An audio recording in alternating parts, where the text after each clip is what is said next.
All right, welcome back. Monday morning. Hope everybody enjoyed the weekend. I sure did. Chicago Bears are 1-0 to start the season. Chicago Cubs, Alec Mills throws a no-hitter yesterday. So it was a big Sunday here in Chicago. Right now we've got these markets trading higher heading into the open.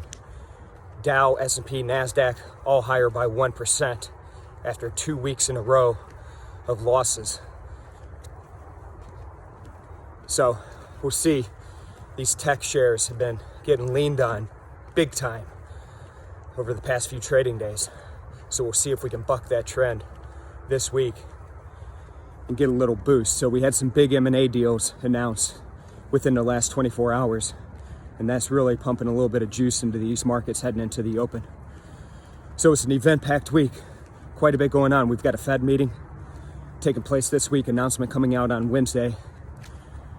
Nothing expected as far as any rate changes or anything, but this is the first meeting they've had since they've changed their policy with how they're going to treat inflation, so on and so forth. So it'll be interesting to see what they say.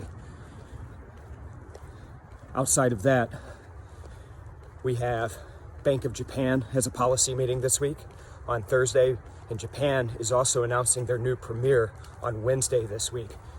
So that could rattle some things up, especially in the currency. So something to take note of. We've got continued Brexit negotiations. They've got some discussions taking place today with regards to their treaty with the EU and how they may break that and what that could look like. So that's interesting. You look at the currencies ahead of some of this. Right now, we've got the euro trading higher. We've also got the British pound trading higher after a week last week where it got beat up a little bit against the dollar.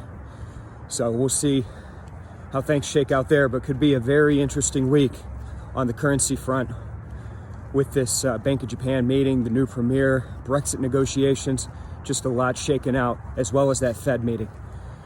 So, like I said, Monday morning, time to get after it. Let's go. I'll check in with you folks again tomorrow. Take care. Bye-bye.